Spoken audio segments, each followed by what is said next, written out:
This is IA Forward, your playbook for success as an independent insurance agent. Here to help you knock it out of the ballpark are your hosts, Shane Tatum and Tonya Lead. Welcome to IA Forward, and welcome to the 250th episode of our podcast. What? Really? This is like a crazy milestone, and I just want to thank our listeners for being with us for this many episodes. I cannot believe that people are still listening to us after 250 episodes. I can't believe that we've talked that much. Secondly, just look, two marketing kind of minds, salesy marketing kind of brains, the commitment to actually do this for 250 episodes and not go, you want to do something different? Do you want to do we need to keep doing this? Just that alone is more discipline than either of us have had in our lives combined. We would be remiss if we didn't give a huge shout out to our fabulous producer, Dave Maxwell. And I will say that these two marketing brains would not still be doing this, most probably, if we didn't have him in our lives. Yeah, that's an understatement. We need Dave, and Dave makes it work. And I just get to show up and talk because of Dave and because of what Tonya does on her side of the creation of this thing. And I'm blessed. Tanya's blessed, more blessed, maybe blessed squared. I just get to show up and talk. I've said that before to people. They're like, how'd you start podcasting? Because I just show up and talked. And Tonya gives us a topic most of the time. And okay, occasionally, 10% of the time, maybe I have a topic that I want to bring to the table, but it's rare. So I just get to show up and I love it. And this is cool. And so congrats to us. Very cool stuff. And a huge thank you to our listeners again. We love getting to do this for y'all. We love sharing information. We love to hear your feedback. So please keep that coming. You're the reason that we do this. Shane, what do you think are the top 3 things that you've learned over these 250 episodes? Number 1, learning how to speak without a ton of pauses. I've learned so much about how to speak, which is transition to in-person speaking. It's transition to our agent conference every year and being able to speak in front of big groups. It's transition to being better at speaking to our team as our team has grown. Carrier communications, all the communication aspect has been a big win for me on this. Comfort zone is a myth if you just push through. Being uncomfortable is a good place to be, and trying something new was a huge deal for me on this. I do talk a lot, but can I talk randomly about a topic? How much energy am I going to have to put into this? Is it getting anxious about it? We've had situations where I forgot we were podcasting because we had a calendar change, and you message me and I'm like, oh yes. And we jump on and you throw a topic out and we just go. I don't know that I could have done that 3-4 years ago. And so there's a big personal development piece here for me on that. And then lastly, through the guests that we've had, just different perspective, like how important it is to listen and hear different people's perspective. And the podcast outlet not only gives us that by all the different podcasts that we may follow as a society, different people follow different podcasts for different reasons, but our guest process has been really rewarding for me. I always learn something from Tonya on different perspectives, particularly around creativity or marketing or branding. And so just that process as well has been incredibly rewarding for me. If you want a chance to go back and listen to some of our greatest hits, I want to share our top 3 most downloaded episodes. Number 3 was episode 9. And this is still one of my very favorites. And that was Being Independent, Shane's Walmart survey, and the power to walk away. And it's a podcast that talks about the idea of what being an independent agent to you means, and that's a totally different thing than what being an independent agent means to the world. We talked about the perception of the big brands versus what we do. We talked about the choice model and the power of it, and then having the courage to walk away from the big brand to do your own thing. That feels like yesterday, the survey, and that was a decade and a half ago. I've totally forgot about that. I can't believe that was episode 9. That's crazy. Perspective, terms that we use. Still to this day, the consumer doesn't understand independent agency. They just don't. And I highly recommend you go back and listen to that episode. We don't have time to rehash the whole thing today. It's just a really great consumer perspective. And it really caught my attention in the original moment that we discovered this, but also when we talked about it on the episode, how it brought it back and what you think your customers understand versus what they truly understand. Number 2 was episode 76, titled People Are Insane and How This Affects the Insurance Industry. And I really think people just downloaded this one because of the title, because it was one of my favorites. But it was about auto insurance rate increases. This was before the hard market started. We were talking about this. But the big topic of it was listening to listen instead of automatically assuming that it's a problem to fix. And also that we as agents tend to overthink how much people are thinking about their insurance. Yeah, this is comical in that we were talking about rate increases before the hard market. Oh, did we just not understand what we had in front of us at all? That's a little bit comical. And again, here with this theme of what people really spend their time and energy on versus what we think they spend their time and energy on. Our little bubble, our insurance bubble, we get caught up in it and we use acronyms and we use terminology that people don't understand. And we assume that people are following the same kind of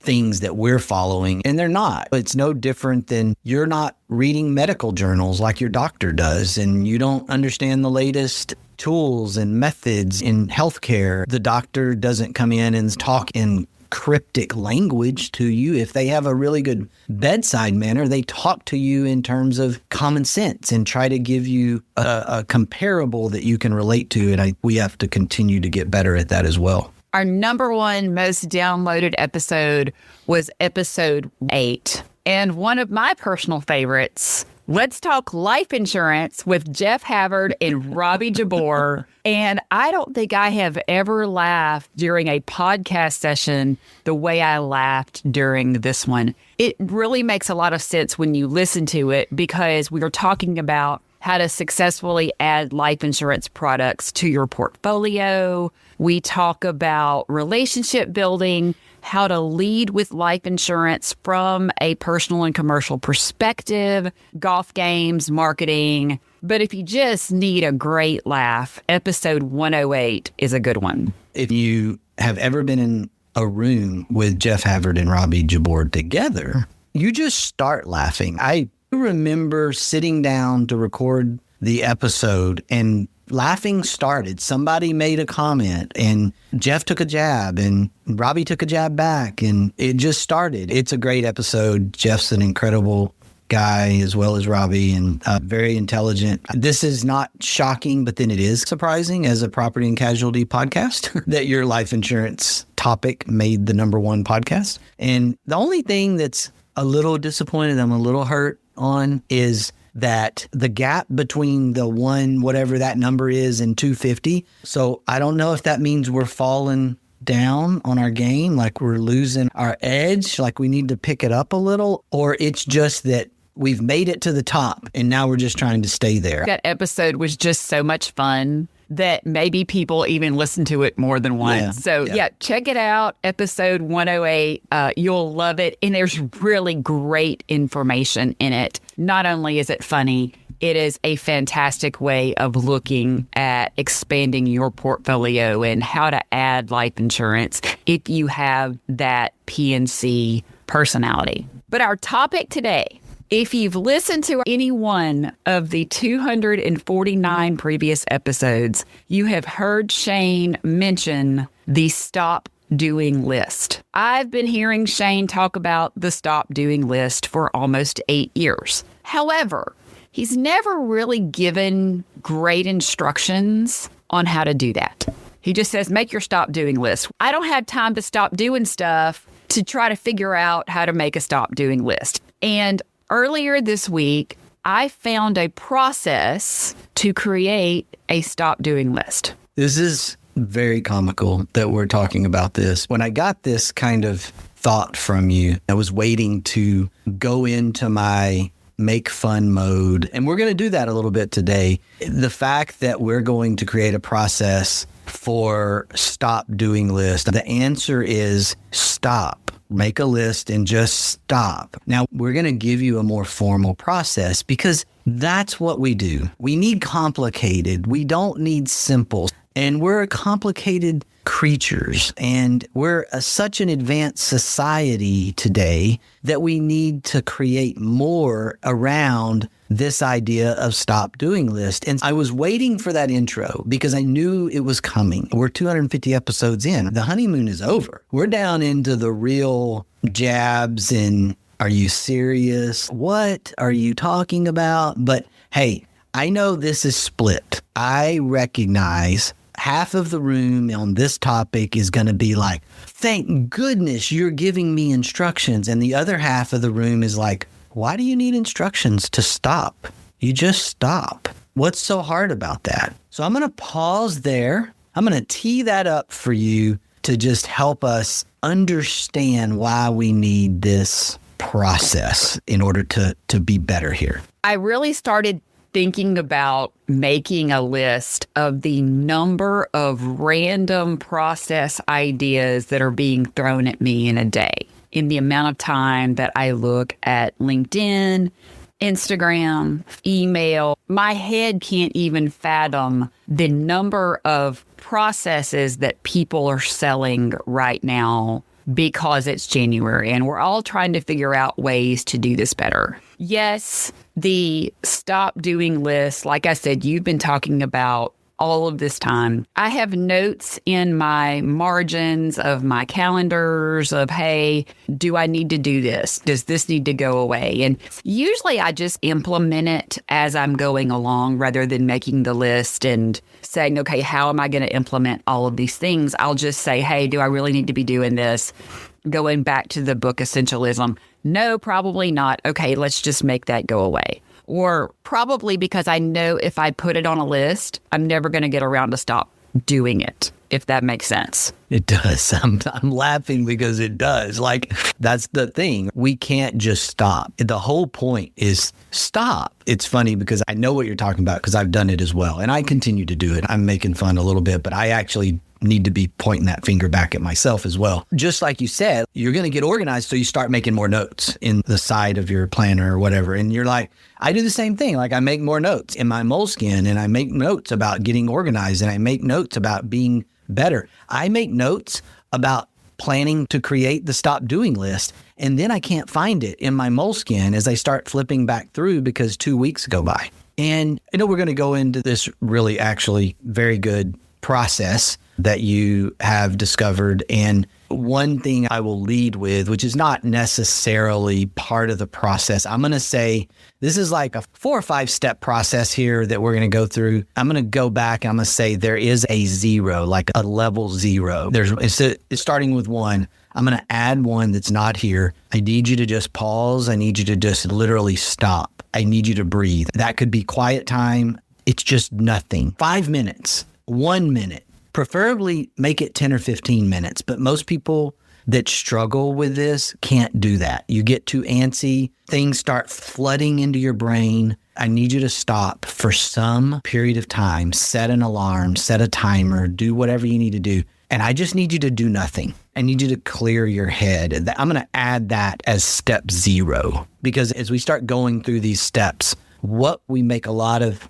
mistakes on, this is the failure. Speaking about failure here, one of the things we do is we don't separate our busyness before we start into this. We just start. and we didn't clear our head. We didn't get our head as empty as possible. You think, okay, I'm just going to make a list and that'll get everything out of my head. No, more things are coming into your head. I promise you, you're not going to empty your brain. That process of emptying your brain doesn't work without full, quiet pause to just get empty as best you can. And you're not going to be 100% empty when you go through this, by the way. You're going to be 50% empty. You're going to be some percentage that you're still going to clog up, but you're going to be better than you were if you just said, okay, I'm writing it down and I'm going. Don't do that. Don't start there. Start at 0, which means empty your brain and your thoughts for some period of time. Shane, that piece of advice coming from a marketing brain to a marketing brain is very humorous to me because making our brain stop is hard. I am the queen of the Calm app, and I'm saying that out loud, and I'm thinking that is the stupidest thing that during the parts of my life where I need some calm and I need some focus and I need some time to recenter, that I'm not using the tools that I've paid for to help me do that. How dumb is that?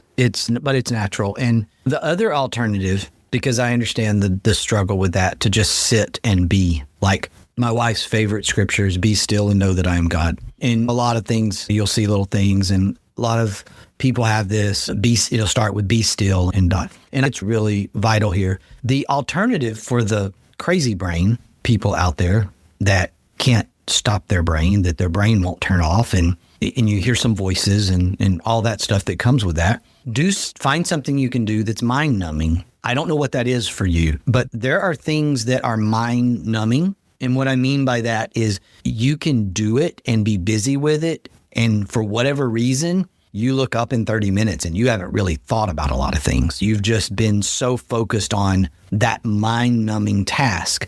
For me, it's chopping firewood, stacking firewood. It's mind numbing to me because if I'm not concentrating, I'm going to chop my foot off, or I'm going to pull my back, or I'm going to do something because it's exerting that physical energy. I don't know why, but it literally numbs my mind to the point of my brain stops running. And now, as soon as I stop, my brain's running again. But during that period of time, 15 minutes at a time, 30 minutes at a time, whatever, have to take a break. As soon as I take a break, my mind's racing again. As soon as I go back to chopping the wood, stacking the wood, hauling the wood, it's back to mind-numbing stuff. And there's something to that. And so if you can't be still, pause and go calm and just go quiet for 1 minute or 5 minutes, then do something that's mind-numbing and see if that actually helps you get to that same place for that same short period of time.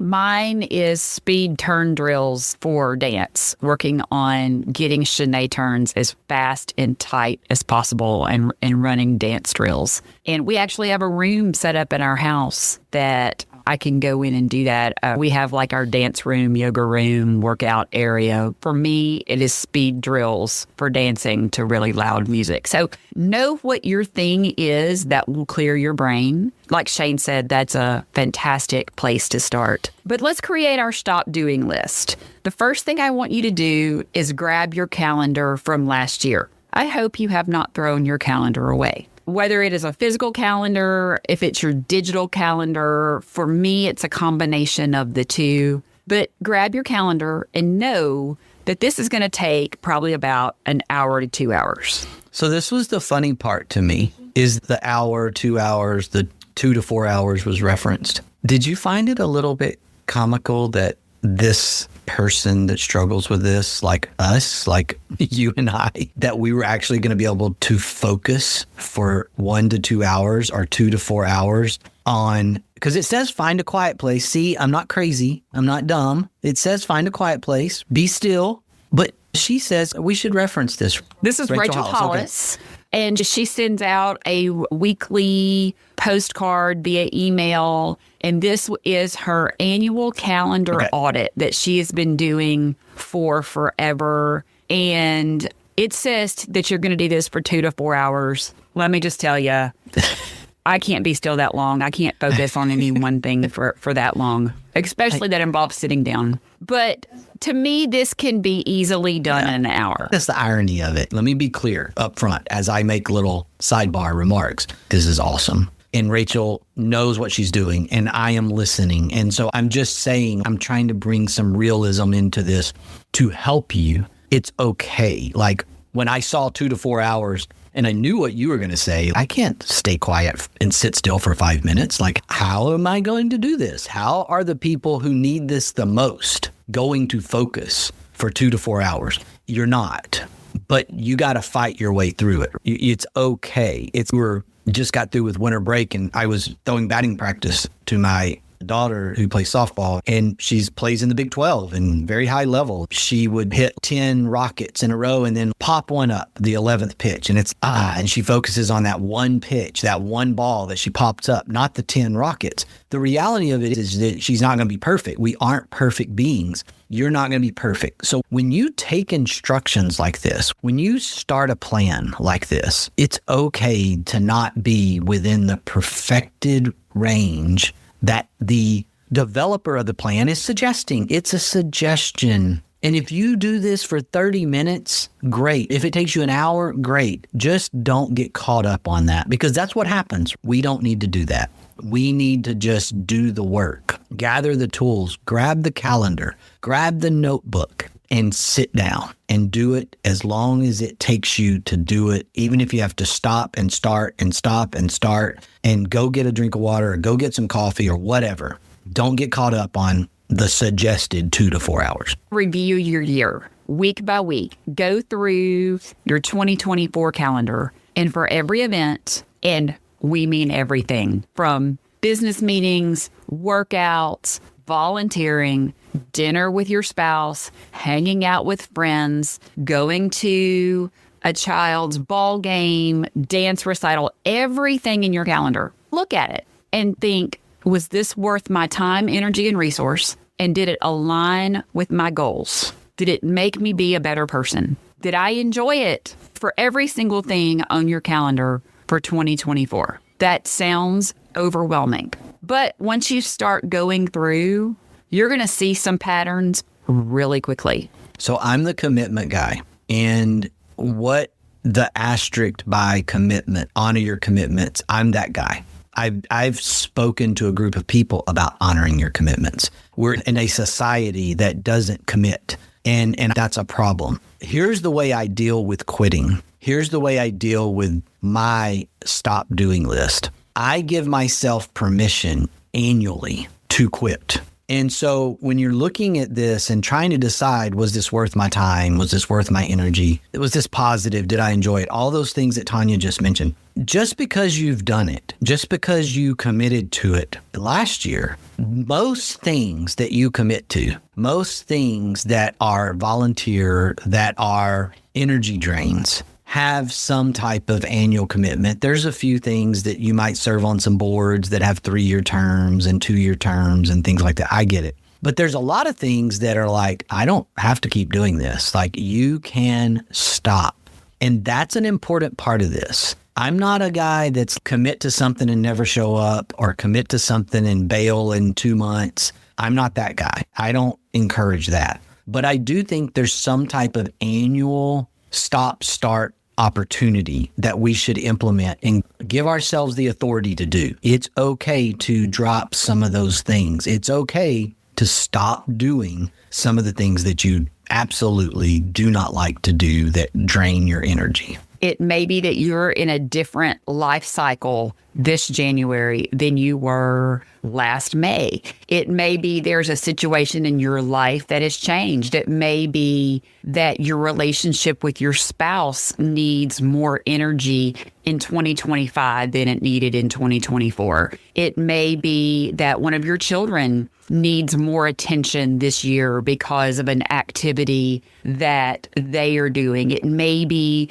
that coming out of the hard market, your business needs to be a different focus than it was last year. It may be that you want to be more focused on your spiritual life. It's not that you're quitting. It's that you're in a different place and you need to create time in order to grow. We're starting our third year, my wife and I, Julie and I, of the Bible recap. Tara Lee Cobble, highly encouraged for those that are looking to read the Bible through in a year. It's a process to read the Bible through in a year. We thought we would read the Bible through in a year and be done. It's chronological. So it's the one big story of redemption that Scripture actually is when you put it all together in the right format. We're starting our third year, and when we committed to do that, we had to clear some things out. We had to say, well, we're going to do this every day. This is a daily commitment. We had to create time. We had to let some things go. We don't know how we would kick this out of our life at this point. That's how important it has become to us, is we are committed to it. I don't think there will be a time where we won't do that. But because of that, we have made some decisions to let some other things go. It's just part of the process of allocating what is important and understanding that you have to fight through the potential FOMO. For those that don't understand FOMO, fear of missing out, which is a big part of our world, especially with social media today. That's great that aligning yourself with your goals. Is it something that I need to keep doing? Or do I need to do this other thing? Or do I want to add these other things into my life? And you can't just keep stacking those things. Like, this is things we went through with our girls when they were younger in high school. Like, you can't be 3 places at one time. You have to decide which of the friend group things do you want to do. You can't go 3 places. It doesn't work that way. Understanding how to prioritize that and make a decision. Here's the funny thing. My experience is once a decision's made, you feel better. 100%. Absolutely. Once you say, this is what I'm going to do, everything else just comes into focus. That's the funny thing about it. Our overcome brains and our creativity brains that are marketing and salespeople, that are most insurance agencies, by the way, and insurance agents, by the way. We want to be all things to all people. We want to be in everything. We want to be everywhere. And trying to create decisioning around what to choose is so anxiety created for us. Like, we create so much anxiousness on ourselves. And when we do make that decision, it's almost like everything just fades away. Whew, okay, got it, done. I'm good now. It's extremely rewarding to make a decision. That's a big part of this as well. I want you to take a notebook or open a Word document, open an Excel spreadsheet, whatever you are most comfortable doing. Make 3 columns. One that says worth it, one that says not worth it, and one that says self-care and fun, or however you want to word that column. So worth it meaning commitments that are valuable, not worth it meaning things that drain you. And then the self-care and fun, whatever, those are moments that recharge you. Those are the moments of why we live. Take those events as you're going through the calendar and pop those into one of those 3 columns. Worth it, not worth it, why I live my life. I love this because it reminds me so much of, I'm going to date myself a little bit here, the old HGTV show, Clean Sweep. Did you ever see this show, Clean Sweep? No. The reason this was such a cool show for us is because Julie loved it. Like, she was like, oh, it's clean sweep time. It's clean sweep time. We're going to watch the show. And I'm looking at it like, this is amazing, but I don't even know how to even remotely start here. Clean sweep had a 3 option. Theirs was, you had 3 piles, and it was cleaning out a closet, cleaning out a house, cleaning out a room, whatever it was. And like, their big deal was have a garage sale, have a yard sale, have a garage sale, and have a sell pile, have a keep pile, and have a throwaway pile. And it was so funny to watch these people because the throwaway pile was always the smallest because people struggled with the throwaway. That's the not worth it equivalent here for me. And that's the stop doing. We have such a hard time with the not worth it. My thought process going into this is not worth it being the draining activities. Is each one of these, I'm starting there. Does this drain me? That's the first question I ask. Does this drain me? Is it worth it? If the answer is no, it doesn't drain me, then it goes into one of the other two places. That was actually the column I chose to be number one, because if I started with, this is a valuable commitment, this is worth it, then everything's going to go there. So I actually had to rearrange this a little bit for me personally, because I am trying to create the stop doing list. That's my goal with this. Does it drain you? Is it not worth it? Is the first thing you need to think about. And then from there, go to the other two. I'm going to add this little thing in there. After you break these down, the worth it, the not worth it, and the self-care and fun, after you break down these three columns, then do it again and see if anything needs to move. See if anything needs to move from the worth it over to the not worth it. Maybe do this 2 or 3 times. Like you go through it one time and you're like, okay, I got my list, and really weren't strenuous enough. You weren't disciplined enough with that first pass. And so maybe do it once and celebrate that win that you actually got this done and you got a list going, and then maybe do it again. At least go back through your worth it column, see if you need to move some of that worth it column into the not worth it columns. One of the things that I let go from my life from my first pass at this, and I'm going to take Shane's suggestion on this one because he's way smarter than I am, and go back and do this again. But I loved hosting my ladies' supper club every month. Like, absolutely loved having a house full of incredible women once a month coming in, making dinner for them, setting a beautiful table, having a fantastic environment for them, for us to have a really great night of networking and conversation. And I learned so much from these women over the last 3 years. But I'm at a different stage in my life right now. And the idea of doing that in 2025 makes me want to curl up in the fetal position, because I can't do that in the same way that I've always done it. Now, could I have made the decision to continue to host supper club at my house, done it in a different way, maybe not host it at my house, maybe go to a restaurant instead, maybe have hors d'oeuvres and beverages instead of a full dinner? Are there things that I could have done differently? Yes. But for me, it was more of, okay, this is draining me. The idea of doing this year is draining me. I'm going to take a year off. I'm going to empower someone else within the group and say, if y'all want to continue to do this, somebody else is going to need to do this for a year. And 2 or 3 other women are like, hey, we get it. You're going through a lot.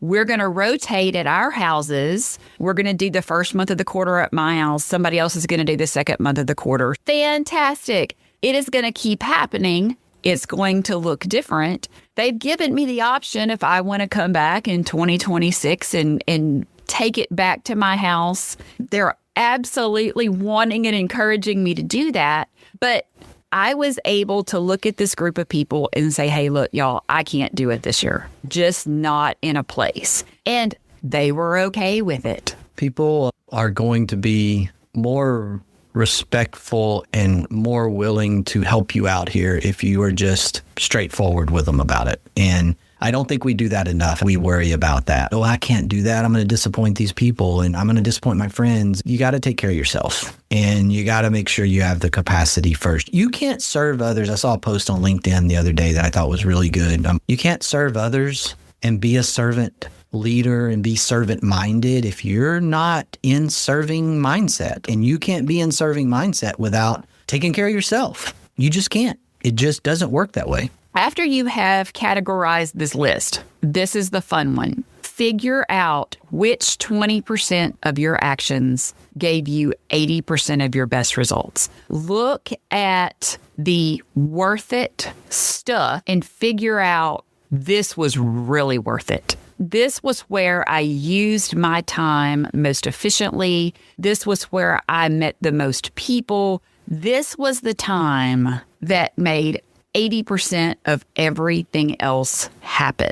Should be your priority for 2025. Love the 80-20 rule. I love applying it here. I never really thought about that. I guess we do that. But in building your calendar, like building your priorities, I never really thought about it once you get to this place because you're really only focusing on the worth it column at this point. Yes, self-care and fun has its own standing, but really the worth it column is the focus. And I really like this because I don't care what you do, the Pareto principle, the 80-20 rule, that's where it comes from. You can't really beat this. Like, you can try to beat it. I've tried to beat it my whole business life. Oh, surely the 80-20 rule doesn't apply here. Yes, it does. Every single time. And sometimes it's the 85-15 and the 90-10 rule. Sometimes it works out that way to an extreme, depending on what you're talking about. But the 80-20 rule always works. It never fails. And you will be so much more energized if you do this. If you take that 20% of your actions that deliver you 80% of the results,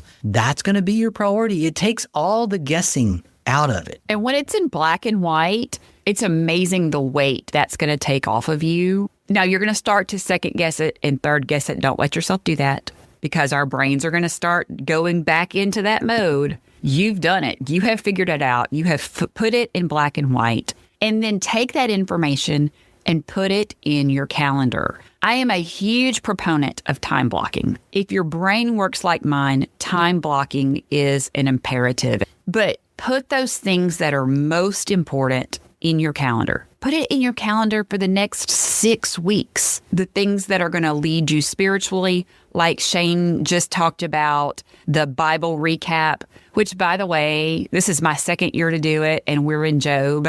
And if she didn't give me the instructions, you can quit before Job or after Job, but you're not allowed to quit during Job. Job is rough for me. And I was thinking, okay, it's going to be better this year. No, it's not. Job is still rough for me. And I'm counting down the days until we're through Job and on to something else. But that's okay. It's a commitment that my spouse and I made to each other. It's a commitment that I made to make my spiritual life stronger. And we're going to get through Job, and we're going to get to something else. So you've built your new calendar. You've gone through this process. And now comes the last step, which is not part of Rachel's step. This is another Shane step. I added step 0. I'm adding step 6. Be disciplined, which is what Tonya is alluding to a little bit there. Don't get distracted from what your calendar says.